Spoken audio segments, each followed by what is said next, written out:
Hey everybody. Today I have the female Tagu Kong ready to paint.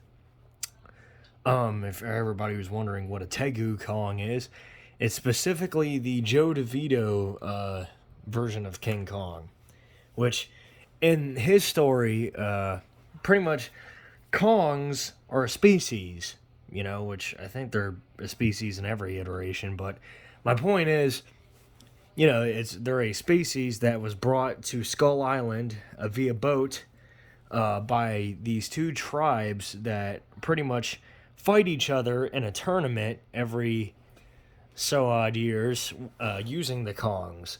Think Mortal Kombat, but with giant apes. That's kind of what you get.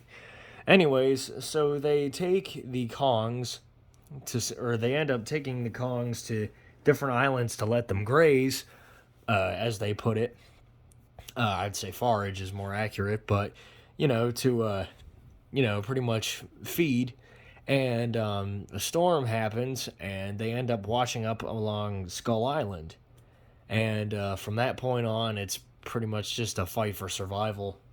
Between the humans and Kongs, and then all the beasts of Skull Island. It's a really good story, honestly. I dig it. And the Joe DeVito version of King Kong is probably my favorite incarnation of the character, just because of his look. I love the design of the Kongs. So this is pretty much just a female of Kong species, which are just referred to Kongs, although depending on what different tribe they came from, there's the Tegu and then the Atu. The Tagu Kongs are trained in.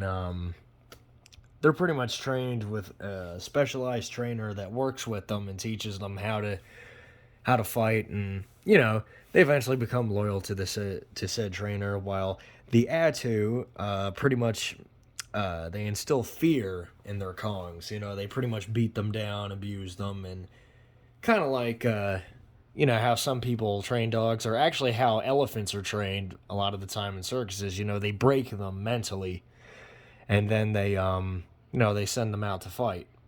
Of course, I'm not all for that shit. I hate the thought of breaking a sentient creature's will and then making them do your bidding. That's just shitty. So I figure I'd go with the Tegu Kongs. They're more trained, like they're trained with a trader or with a trainer, and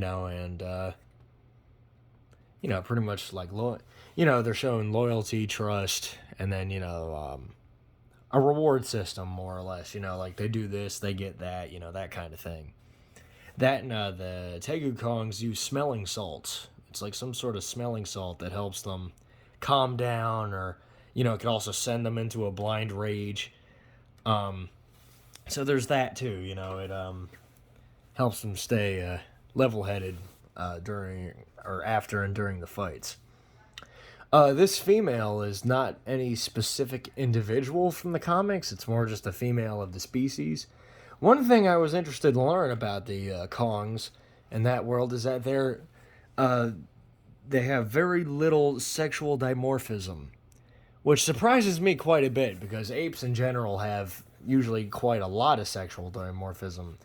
Now, besides the more obvious female traits, the Kongs have practically very little to no differences between males and females. I mean, they're roughly the same in size, and their canines are enlarged in both the females and males, which is very strange because, for those who don't know, males are usually the ones with the large fangs in terms of apes, because most apes use them for sexual display and fighting among each other, so interspecific combat against each other, while the apes, or the Kongs, have both large fangs in both the males and females.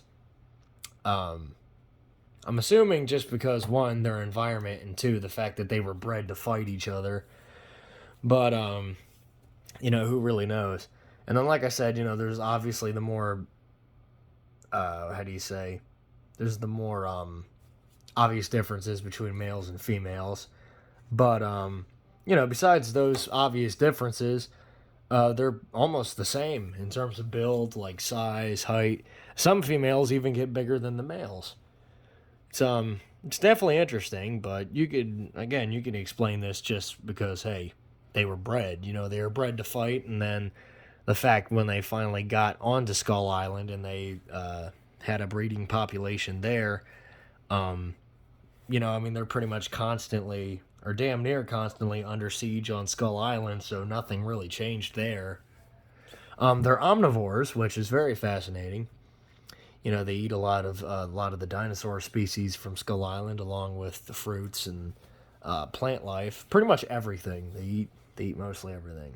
What's interesting about this figurine, because I didn't really have a whole lot of heads to use, I caused a split in the jaw, and that way I could more or less close it, you know, or at least keep it in sort of like a, you know, kind of like a how do you say, kind of like half curious or inquisitive look, while I could switch it over by just pushing it down to fighting or roaring. I figure that's easier than having the multiple different heads, um, you know, and just going through the trouble to get all that because this is the black and white version, or the special edition of King Kong that I got. This did originally come with a snarling head, like a growling head, but I painted that and added it to King Kong himself because you know, I mean, more expressions the better for the main character of my stories anyway. Of which he pretty much is. I mean, there's Godzilla, but you know, in terms of stories alone, King Kong definitely got a lot more in there. And then Kong, he'll join the whole picture story roster once I get his third head crafted, which is somewhere around here. Damn. Oh, here it is. Once I get this little head crafted up fully, I'll add him to the roster once I paint it. But yeah, it's the female Tagu Kong. Hope you guys are excited to see it. This guy might be next since he's damn near finished in terms of painting. But until then, I'll hold on a second. Sorry, hold on a second. Sorry about that, folks.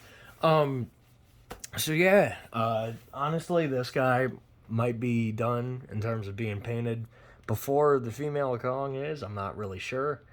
Honestly, I do rather like the color, although I'll definitely make it fit a bit more with the King Kong I already got to, you know, again, pretty much show that they're the same species. That and in the comics, they don't really have any sort of color differences as far as I'm aware. I know some of them got kind of grayish skin, others got brownish. So there's that as a difference. For the eyes, honestly, the eyes are so well done, I'm just going to mask them off and keep them the way they are. You know, why not? Another reason why this took so long to get to is because I originally gave the female Kong a lot smaller fangs, because I just assumed, because it was a female ape, that she would have smaller fangs, but, you know, I guess the Kongs from the Joe DeVito universe are an exception. Anyways, that'll be it for now, and take care, everybody.